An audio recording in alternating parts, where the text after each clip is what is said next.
Okay, so my question to all of you is what is differential reinforcement?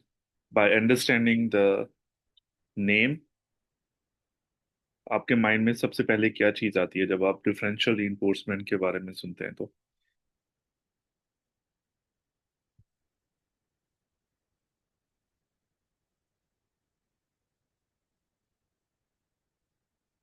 What does differential mean?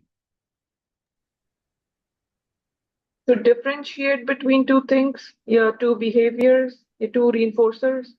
Very good. So, to the differentiate the stimuli कि हमने किस और या फिर differentiate in between the behaviours कि किस behaviour पे हमने रीइंफोर्समेंट देनी है और किस बिहेवियर पे हमें रीइंफोर्समेंट नहीं देनी। सो इस कॉन्सेप्ट को हम डिफरेंशियल रीइंफोर्समेंट कहते हैं। एक सिंपल सी एग्जांपल है, एक बच्चा हिटिंग करता है और उसके हिटिंग का जो रीजन है after the functional behaviour assessment and functional analysis, उसका फंक्शन एस्केप है,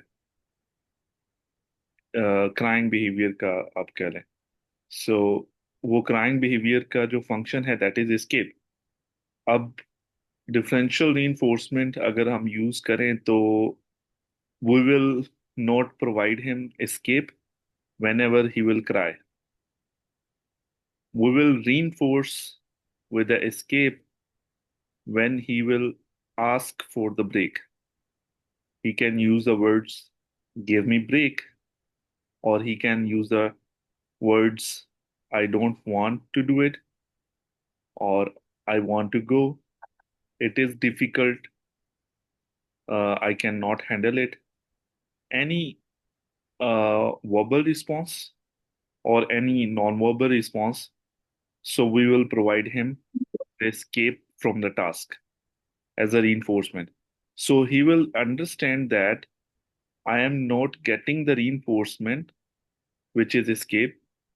I'm not getting the escape on crying behaviors, but I'm getting the escape or escape as a reinforcement whenever I ask for the break or I use any words or shows any gestures और या फिर अगर बच्चा non verbal है सो उसके लिए हम break card use कर सकते हैं।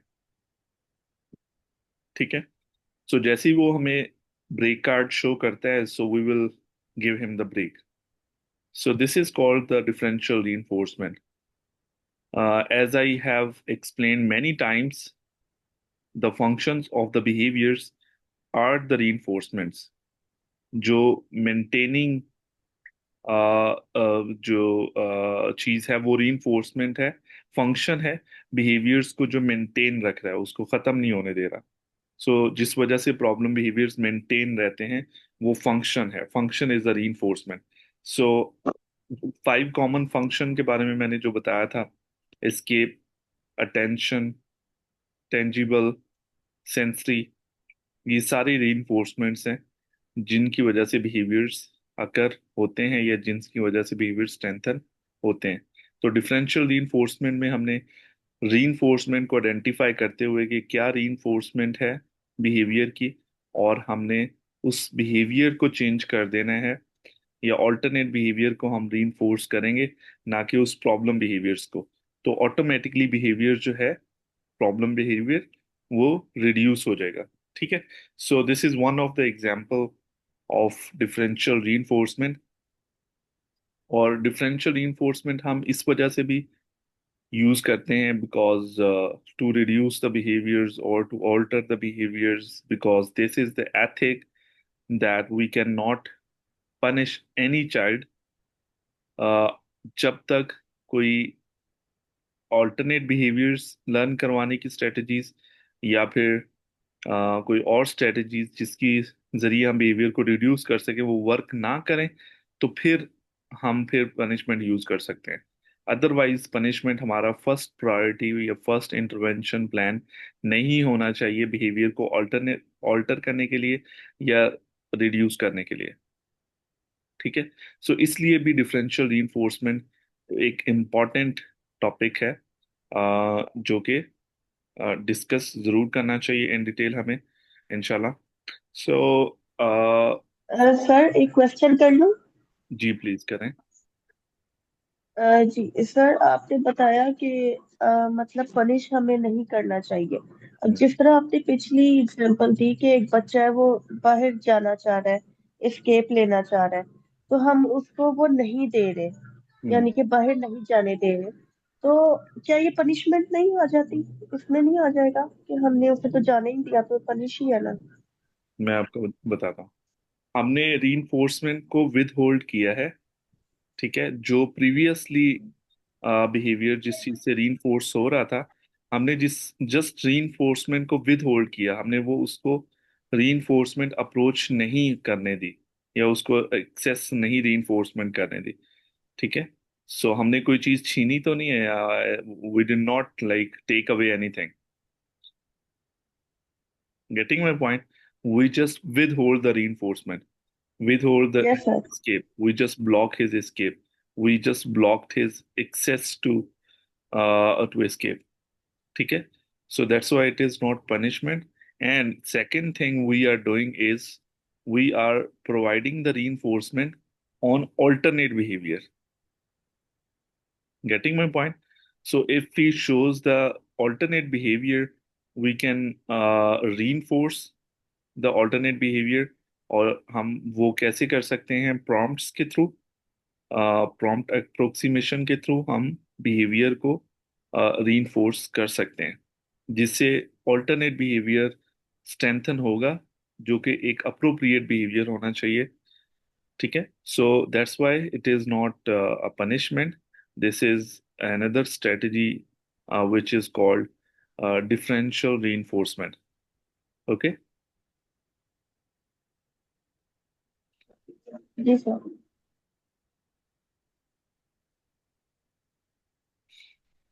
Okay, so before we move forward, so everyone must be aware of all the strategies we will use, which is like all the intervention based on the differential reinforcement are known to be lengthy process.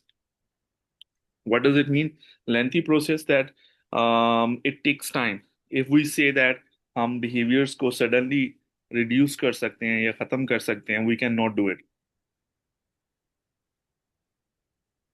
As reinforcement, as punishment works, punishment sudden change behavior में लेके आती है, but differential reinforcement strategies या procedures जो हैं, उसे sudden change नहीं आती, but change आती है, but it takes time.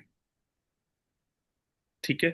सो लेकिन ये जो प्रोसीजर है, इसके कोई नेगेटिव इम्पैक्ट्स नहीं है उस इंडिविजुअल के ऊपर जिस पे हम ये स्ट्रेटजी यूज करते हैं।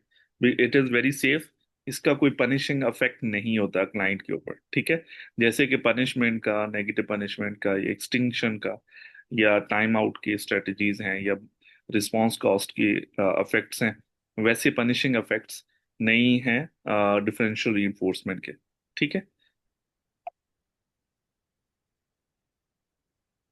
Okay, as we have studied about the response class, let's just um, let me explain it again because it is very important to revise it.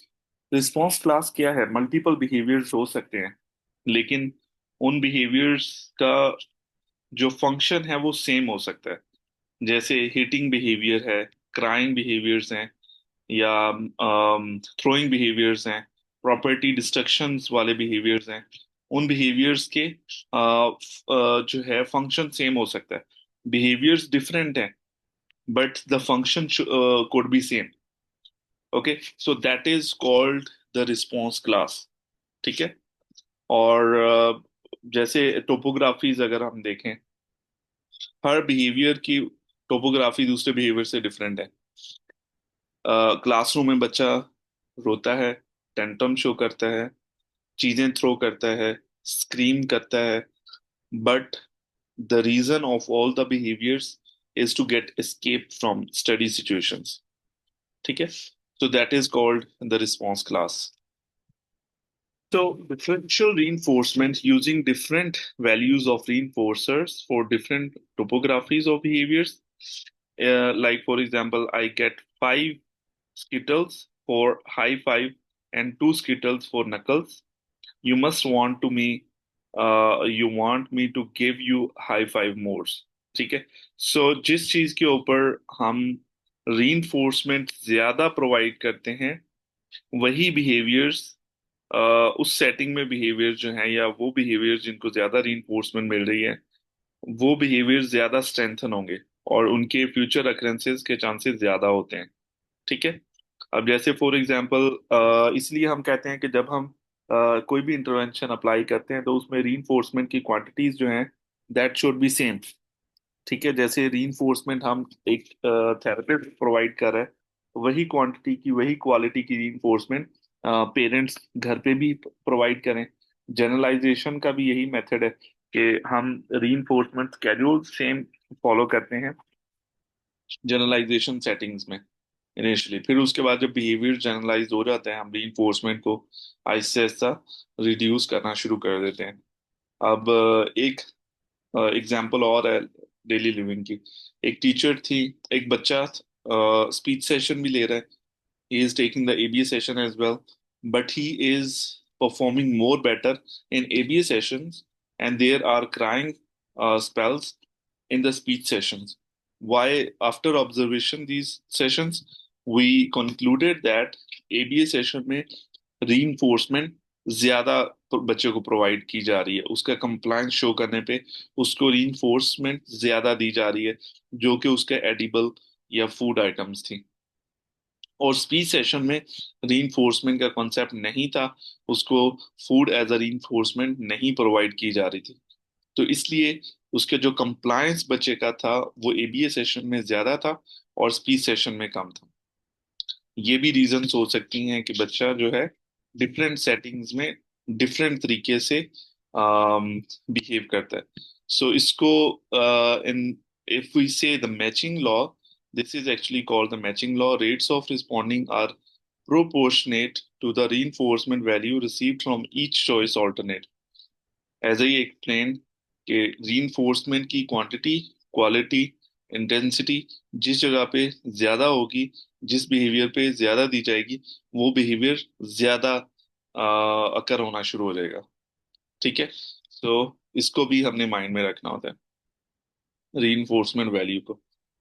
अब जैसे फॉर एग्जांपल अगर टीवी टाइम की जो reinforcement value है वो 5 है और homework की रीइंफोर्समेंट वैल्यू 1 है, सो ऑटोमेटिकली बच्चे की जो रीइंफोर्समेंट टीवी टाइम से ज्यादा मिल रही, सो दैट्स वाई उसका जो बच्चे का इंटरेस्ट ज्यादा टीवी टाइम की तरफ होगा। ठीक है? इसलिए होमवर्क्स या फिर ऐसी एक्टिविटीज बच्चे को बोर कर देती हैं क्योंकि इससे रीइंफोर्समेंट उतनी क्वांटिटी की नहीं मिल रही जितना स्क्रीन टाइम रीइंफोर्समेंट प्रोवाइड करता है। ठीक है? तो जो डिफरेंशियल रीइंफोर्समेंट है उसकी डिफरेंट टाइप्स हैं, उसके डिफरेंट प्रोसीजर्स हैं। फर्स्ट जो रीइंफोर्समेंट है that is called differential reinforcement of incompatible behaviors. If you can remember the COVID era, so when there was outbreak of COVID, government announced that COVID spread होता है एक person से दूसरे person को, और वो उसके रीजंस क्या हैं? जब हम अपने हाथ, नाक को, आईज को या अपने माउथ को ज्यादा टच करते हैं तो कोविड फैलने के चांसेस ज्यादा होते हैं क्योंकि हमने डिफरेंट सर्फेसेस को टच किया होता है। हम बाहर अगर कहीं निकले हैं मार्केट में और किसी जगह पे ऐसी जगह पे टच कर दिए जहाँ पे कोविड के वायरस थे, तो वही हाथ हम अगर नाक को लगाएंगे, कान को सॉरी आईज को लगाएंगे या माउथ को लगाएंगे तो कोविड हमारे बॉडी के अंदर ट्रांसफर हो सकता है। So that was a big problem because and government also said that do not shake hands. Some Muslims started saying कि shaking hands ये तो एक like is a way of मुसलमान जो है एक दूसरे के साथ हैंडशेक करते हैं, ये तो सलाम का एक तरीका है। सो बट फिर उसके बाद ये भी सामने है कि नहीं, ये तो एक like it's a long story, but ये है कि in short that those behaviors were like unavoidable। उन behaviors को हम अवॉइड नहीं कर पा रहे थे क्योंकि हमारी हैबिट्स बनी हुई थी। तो उन हैबिट्स को ब्रेक करना that was not easy task. So when we were doing job initially, जब स्टार्ट अभी कोविड स्टार्ट हुआ था 2020 में, तो जनवरी के मंथ से जो है इसने जोर पकड़ना शुरू कर दिया। तो उस टाइम तक हमारे क्लिनिक्स या थेरेपी सेंटर्स ओपन थे। तो हमने फिर अपने टीम के साथ DRI, differential reinforcement of incompatible behaviour के प्रोसीजर्स को अप्लाई करना शुरू किया, जिसमें हमने ये चीज सिखाई कि आप लोगों ने अपने हाथ पॉकेट में रखने हैं, और ये पॉकेट में रखें अपने हाथ मोस्ट ऑफ द टाइम। उसमें ये होगा कि जो पॉकेट में हाथ रखने वाला बिहेवियर है वो है इनकम्पैटिबल बिहेवियर। ऐसा बिहेवियर जिसके अकर होते हुए हम दूसरे किसी ऐसे बिहेवियर के साथ इंगेज नहीं हो सकते जिसमें हमारे हाथ इंगेज हो सकते हैं। ठीक है। सो ऑटोमेटिकली हमारे हाथ पॉकेट में होते थे, इंगेज होते थे, तो हम कम से कम अपने नाक, माउथ और आईज को टच करते थे, या फिर अगर टच भी करने लगते थे तो उनका जो लेटेंसी पीरियड था वो इतना होता था, इस हद तक इनफ होता था कि हमारी समझ में आ जाता था, अच्छा हम टच करने लगे तो उसको हम अवॉइड कर सकते थे, अपने बिहेवियर को रोक सकते थे। ठीक है। So this is called the incompatible behaviours. जैसे इनकम्पैटिबल reinforcement, सॉरी। सो जैसे हम अगर ये कहें कि एक बच्चा है, वो हैंड फ्लैपिंग बहुत ज्यादा करता है। अगर हम उसको स्विमिंग पे लगा दें, जब तक कि वो स्विमिंग कर रहा है तब तक वो हैंड फ्लैपिंग नहीं कर सकता वो टाइम। उसको साइकिलिंग पे लगा दे, जब तक कि वो साइकिलिंग कर रहा है वो हैंड फ्लैपिंग नहीं कर सकता। ठीक है। उसको हम राइटिंग पे लगा दे, जब तक कि वो राइटिंग कर रहा है तब तक वो हैंड फ्लैपिंग नहीं कर सकता। तो बेसिकली इन शॉर्ट, हम उस बॉडी पार्ट को ऐसे टास्क में इंगेज करते हैं जिसके होते हुए प्रॉब्लम बिहेवियर्स अकर ना हो सके। ठीक है। और एक और एग्जांपल है बच्चों के, वोकल स्टिमिंग अगर होती है तो वोकल स्टिमिंग में हम बच्चे को च्युइंगम दे देते हैं। बच्चा च्यू करता रहता है, उसका माउथ बिजी रहता है। जितनी देर तक उसका माउथ बिजी है, वो च्यू कर रहा है, वो उतना टाइम तक उसकी वोकल स्टिमिंग नहीं आएगी। ठीक है, क्योंकि उसका माउथ बिजी है। तो ये भी एक इनकम्पैटिबल बिहेवियर है जिसके होते हुए वोकल स्ट्रीमिंग नहीं हो सकती। तो हम बेसिकली जो इनकम्पैटिबल बिहेवियर्स हैं उनको सिलेक्ट करते हैं, प्रॉब्लम बिहेवियर के इनकम्पैटिबल बिहेवियर्स को, और फिर उन इनकम्पैटिबल बिहेवियर्स को रीइंफोर्स करते हैं। ठीक है। ताकि जब रीइंफोर्समेंट हम इनकम्पैटिबल बिहेवियर्स को करेंगे तो ऑटोमेटिकली इनकम्पैटिबल बिहेवियर्स की वजह से प्रॉब्लम बिहेवियर्स जिनको हम रिड्यूस करना चाह रहे हैं वो अकर नहीं हो सकते। ठीक है। So this is called the incompatible differential reinforcement of incompatible behaviour. तो I have explain with the example. Sir ये जो आपने जितनी भी अभी बताई है, हमें एग्जांपल्स बताई है, ये हम्म। स्टेमिंग की और फिर हैंड क्लैपिंग की, मैं इसमें इसलिए इतना इंटरेस्ट क्यों कर रही हूँ क्योंकि ये दोनों चीजें मेरे बेटे में भी हैं। हम्म। तो आपने ये जो मुझे च्युइंगम की ये बताई है मिसाल, ये बड़ी कारआमद है, इंशाल्लाह ये मैं ट्राई करूंगी। तो फिर जब भी वो करे तो फिर उसे च्युइंगम दे दूं, मुंह खोले च्युइंगम। जब भी देखें आप, इसको करने का तरीका ये होता है कि कौन सा ऐसा टाइम है जिसमें बिहेवियर अक्रेंसेस ज्यादा होती हैं। As a behaviour analyst we look at different situations जिसमें, ऐसी सिचुएशन जिसमें बिहेवियर अक्रेंसेस के चांसेस ज्यादा बढ़ जाते हैं, मोस्ट लाइकली सिचुएशंस जो होती हैं उनको आइडेंटिफाई करके उन सिचुएशंस में हम फिर उस पे differential reinforcement of incompatible behaviours apply करते हैं। ठीक है। जस्ट उन्हीं सिचुएशन में जिसमें बिहेवियर ज्यादा अकर होते हैं। ठीक है। उसमें जब हम च्युइंगम उसको दे देंगे और उसको रीइंफोर्स करेंगे उस बिहेवियर की, वो च्यू करे, तो ऑटोमेटिकली च्यू करते हुए वो बिहेवियर्स नहीं आएंगे प्रॉब्लमेटिक। उसको अप्रिशिएट भी करना है, उसको रीइंफोर्समेंट भी प्रोवाइड करनी है।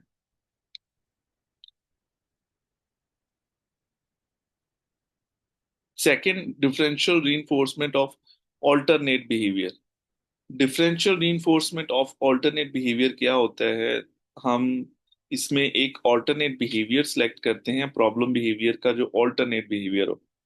इसका मतलब ये है कि जब हमने फंक्शनल बिहेवियर असेसमेंट अप्लाई की, उससे हमें जो फंक्शन पता चला कि क्या फंक्शन है बिहेवियर का या क्या चीज उसको रीइंफोर्स कर रही थी, हमने ऐसा बिहेवियर सेलेक्ट करना है जिससे वही रीइंफोर्समेंट, वही फंक्शन फुलफिल हो सके। ठीक है। तो फिर उस बिहेवियर को हमने जो है रीइंफोर्समेंट प्रोवाइड करनी है, जो प्रीवियस बिहेवियर से रीइंफोर्समेंट बच्चे को मिल रही थी। तो ऑटोमेटिकली बच्चे का जो पैटर्न है बिहेवियरल, वो स्विच हो जाएगा ऑल्टरनेट बिहेवियर के ऊपर, क्योंकि हम ऑल्टरनेट बिहेवियर को रीइंफोर्समेंट ज्यादा प्रोवाइड कर रहे हैं और जो प्रॉब्लम बिहेवियर था उसकी रीइंफोर्समेंट को विद होल्ड कर रहे हैं। ठीक है। सो इसमें एग्जाम्पल क्या हो सकती है? अब जो मैंने स्टार्ट में बच्चे की क्राइंग बिहेवियर्स में मैंने बात की, अगर क्राइंग आ रही है and that is because of escape, so we can teach him to say break, और शोइंग द ब्रेक कार्ड, और to show the gestures to get the break. ठीक है। सो इस तरह के हम डिफरेंट बिहेवियर सिखा के उसको, अगर हम ब्रेक प्रोवाइड करते हैं उन रिस्पॉन्सेज के ऊपर, तो ऑटोमेटिकली बच्चा जो है वो ऑल्टरनेट बिहेवियर लर्न कर लेगा। लेकिन इसमें जरूरी है कि जो प्रॉब्लम बिहेवियर से रीइंफोर्समेंट मिल रही थी, वो हमने विद होल्ड करनी होती, उसको रोकना होता है। ठीक है। और उससे हम रोकेंगे रीइंफोर्समेंट को, विद होल्ड करेंगे, और ऑल्टरनेट बिहेवियर से वो रीइंफोर्समेंट, वही रीइंफोर्समेंट प्रोवाइड करेंगे। तो बिहेवियर जो वो है स्विच हो जाएगा ऑल्टरनेट बिहेवियर्स की तरफ, वो ज्यादा अकरेंस होगी ऑल्टरनेट बिहेवियर की rather than the problem behaviour. ठीक है। क्योंकि अब जो रीइंफोर्समेंट मिल रही है वो ऑल्टरनेट बिहेवियर से मिल रही है। So that is called the differential reinforcement of alternate behaviors. The third reinforcement is differential negative reinforcement of alternate behavior। ये बेसिकली वही है कि नेगेटिव reinforcement और positive reinforcement। differential reinforcement of incompatible differential negative reinforcement reinforcement of incompatible behaviors, ये कैसे हो सकता है? अब अगर पहला हम देखें differential reinforcement, differential negative reinforcement of alternate behaviour कैसे हो सकता है? जो एस्केप है, that is a negative reinforcement. किसी काम से एस्केप बच्चे को प्रोवाइड कर देना, वो हमारी नेगेटिव रीइंफोर्समेंट होती है। ठीक है। सो जब हम एस्केप मेंटेन्ड बिहेवियर्स पे डीआरए अप्लाई करते हैं, तो उसको हम डीएनआरए कह सकते हैं। ठीक है। और या इसे हम DNRI भी कह सकते हैं। Okay. Okay. So what is. Sir मैं एक ये चीज दोबारा आपसे क्लियर कर पूछना दें। चाह रही जी। थी। सर आपको आलियान का केस जैसे है तो वो रनिंग बहुत करता है। ठीक हम्म। है, घर में ना वो हर वक्त भागता रहता है। तो अभी अगर मैं उसकी रनिंग के लिए कोई प्रॉपर ट्रेनर उसे हायर करके दूं कि वो पार्क में जाके रनिंग करे, मतलब ये भी तो बिहेवियर उसका ऐसे चेंज हो सकता है ना। एग्जैक्टली मैम, बिल्कुल। ये कि उसे पता हो कि मैंने पार्क में रनिंग करनी है और घर के अंदर नहीं करनी। बिल्कुल ऐसे ही है। क्योंकि वो उसको रनिंग करनी है ना, उसका एक बिहेवियर है रनिंग करने का। तो हम उसको स्पेसिफाई कर दें कि he can run in the park, उसको ज्यादा रनिंग पार्क में करवाई जाए, क्योंकि रनिंग भी एक तरह की रीइंफोर्समेंट हो सकती है, सेंसरी रीइंफोर्समेंट हम इसे कह सकते हैं। अगर हम ज्यादा रनिंग उसकी पार्क में करवाएंगे और घर पे उस चीज को हम विद होल्ड करेंगे, तो ऑटोमेटिकली उसका शिफ्ट पार्क में रनिंग का ज्यादा हो जाएगा। ठीक है। तो फिर एक डेली रूटीन आप सेट कर सकती हैं कि पार्क में रनिंग उसकी करवाई जाए, ताकि उसको रीइंफोर्समेंट पार्क से ज्यादा मिले, और वो पार्क के लिए वेट किया करे, उसका टाइम एक फिक्स हो जाए पार्क जाने का। ठीक है। सो ठीक है सर, ऑटोमेटिकली उसका थैंक फोकस ज्यादा पार्क में होगा, and he can wait to go to the park and to run, instead of के हम घर पे ही उसको बस बंद करके रखें और घर पे ही उसको जो है वो करते रहें। तो पार्क का idea is much better. Very good. Sir ये जो पहला वाला है DNRA, इसकी कोई एग्जांपल दे दें। एग्जाम्पल इसकी ये हो सकती है, instead of screaming to escape a task, you can provide a child or you can ask a child for a break appropriately, and escape is given. Escape is a reinforcement. So जैसे मैंने बताया कि escape is a negative reinforcement. अब negative reinforcement कैसे होती है, इसे क्यों कहते हैं हम? क्योंकि हम डिफिकल्ट टास्क या अनवांटेड जो स्टिमुलाई है वो रिमूव करते हैं, जिसकी वजह से बिहेवियर स्ट्रेंथन हो जाता है. तो अब स्टडी एक अनवांटेड स्टिमुलाई है. अब बच्चा अगर रो रहा है, हमने स्टडी को रिमूव कर दिया, और बच्चे को रीइंफोर्समेंट मिल गई. ठीक है, he will learn that when ever its difficult for me या बोरिंग फॉर मी, ठीक है, सो या अटेंशन रिक्वायर्ड चीज है, तो उस पे मैं प्रॉब्लम बिहेवियर शो करूं, तो मुझे एस्केप मिल जाती है. ठीक है, जो मैं चाहता हूँ वो चीज मुझे मिल जाती है. So that is a negative reinforcement ना, differential negative reinforcement of alternate behaviours. और इसी तरह से DNRI है, differential negative reinforcement of incompatible behaviour. Like escape is given for engaging in a behavior that is incompatible with the problem behaviors.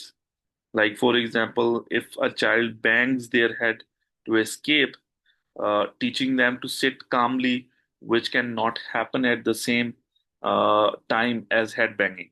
So automatically उसको escape मिलेगी. ठीक है, सो ये इनकम्पैटिबल बिहेवियर है हेड बैंगिंग का.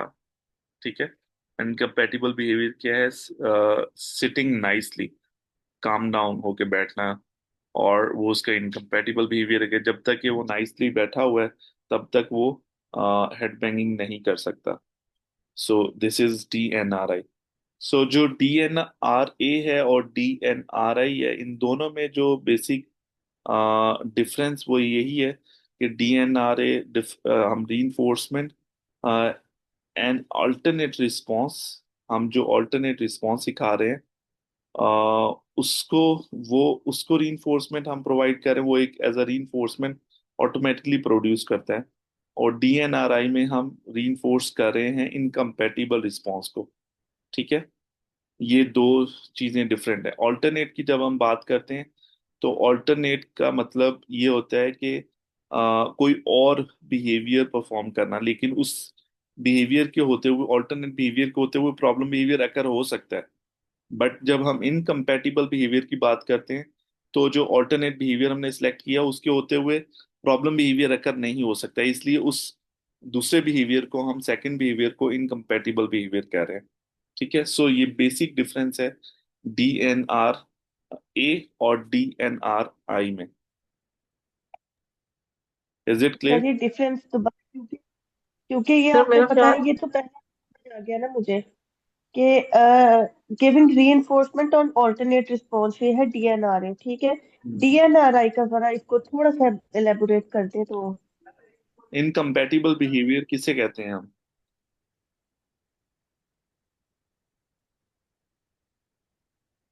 इनकम्पैटिबल बिहेवियर किसे कहते हैं, कोई मुझे बताएगा? जो कंपैटिबल ना हो उस सिचुएशन के हिसाब से। Exactly, very good. जो कंपैटिबल ना हो. अब एक बच्चा जो है हैंड फ्लैपिंग कर रहा है, और उसको हम स्विमिंग पे लगा दें, क्या स्विमिंग करते हुए वो हैंड फ्लैपिंग कर सकता है? नहीं। नहीं कर सकता, क्योंकि उसके हैंड्स बिजी हैं स्विम करने में. ठीक है, सो जब तक कि वो स्विम कर रहे, हैंड फ्लैपिंग नहीं हो सकती. सो ये इनकम्पैटिबल बिहेवियर्स को हम रीइंफोर्समेंट दे रहे हैं, सो जिसको हम सर NRI कह रहे हैं. इसके साथ फिर हम ये डिफरेंशियल का वर्ड कहाँ पे जस्टिफाई हो रहा है, मतलब पूरी सिचुएशन में? डिफरेंशियल लाइक का, हाउ आर वी? हम उसको डिफरेंशियल का वर्ड यही हो रहा है ना, डिफरेंशियल रीइंफोर्समेंट, कि हम उसको जो है दूसरे बिहेवियर में इंगेज होने पे रीइंफोर्समेंट प्रोवाइड करें. अब स्विमिंग वो करता है, फॉर एग्जाम्पल वो स्विमिंग पहले कर रहा था, हम उसको स्विमिंग पे इंगेज करें और फिर उसकी स्विमिंग बिहेवियर को अप्रिशिएट करें या उसको रीइंफोर्स करें कि आपने ये स्विमिंग किया है, very good, very very nice, या इसके बाद हम उसको चॉकलेट ले दें या आइसक्रीम खिला दें। सो ऑटोमेटिकली वो कहेगा अच्छा मुझे इस चीज के ऊपर रीइंफोर्समेंट ज्यादा मिली तो मैंने ये चीजें ज्यादा करनी। या उस बिहेवियर के अकर होते हुए बच्चे के जो प्रॉब्लम बिहेवियर्स हैं वो अकर नहीं हो रहे। तो इसलिए इस चीज को हम डिफरेंशियल रीइंफोर्समेंट कह रहे हैं ऑफ ऑल्टरनेट बिहेवियर्स।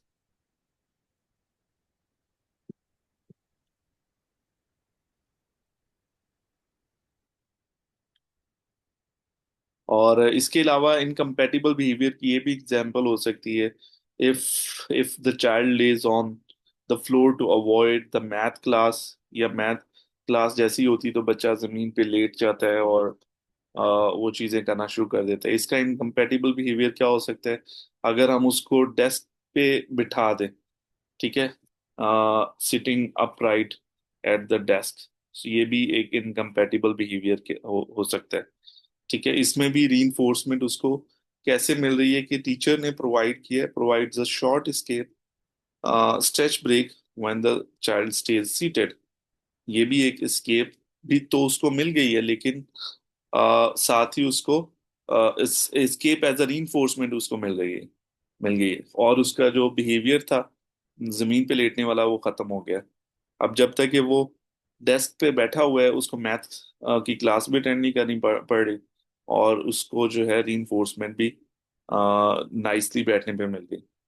ठीक है, ये भी एग्जाम्पल जो है वो डीएनआरआई की हो सकती है।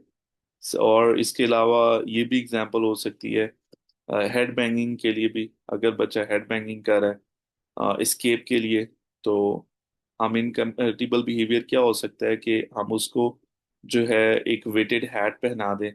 ठीक है, या फिर हम उसको इस तरह से बिठाएं कि आपने अपने हैंड्स जो है लैप में रखने हैं, जब तक आप बैठे हो हैंड्स अपने लैप में रखने हैं। तो ये भी एक ऑल्टरनेट बिहेवियर है। तो इसमें रीइंफोर्समेंट क्या है कि जो टास्क डिमांड है वो वो रिमूव हो गई है।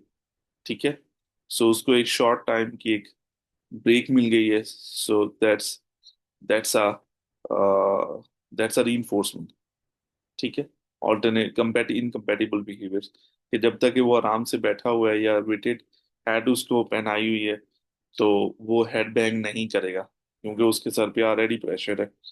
सो उससे उसको रीइंफोर्समेंट मिल रही है, एस्केप एज ए एस्केप। ठीक है, सो ये भी एक डीएनआरआई की एग्जांपल है।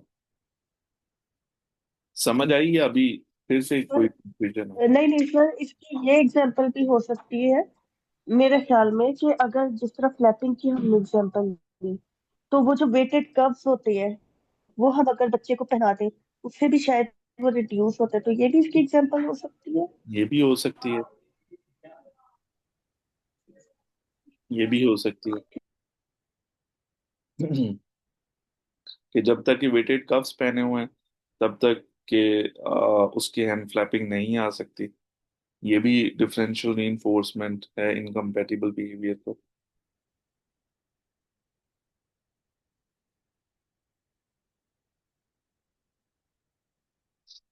Okay, so the next differential reinforcement is for other behaviors. Differential reinforcement of other behaviors का मतलब ये है कि only reinforce we will reinforce all the behaviors except the problem behavior. Problem behaviour से हटके हमने हर एक बिहेवियर को रीइंफोर्समेंट देनी है। जैसे अगर जो बच्चा है वो अटेंशन मेंटेन्ड बिहेवियर शो कर रहा है, हम उस अटेंशन मेंटेन बिहेवियर कोई भी हो सकता है, जैसे थ्रोइंग है या प्रॉपर्टी डिस्ट्रक्शन है, तो हम उसके प्रॉपर्टी डिस्ट्रक्शन बिहेवियर को अटेंशन ना दे और बाकी जितने बिहेवियर्स हैं, अगर वो आराम से बैठा हुआ है, खाना खा रहा है, टॉयलेट यूज कर रहा है, ड्रेसिंग कर रहा है, क्लीनिंग कर रहा है, बेडरूम की चीजें सॉर्ट कर रहा है या खेल रहा है, हम हर एक बिहेवियर को अप्रिशिएट करें, उसको अटेंशन दें, रीइंफोर्समेंट दें, attention as a reinforcement provide करें। लेकिन हम जैसे ही वो प्रॉपर्टी डिस्ट्रक्शन करना शुरू करें, उस पे हम उसको रीइंफोर्समेंट ना दें,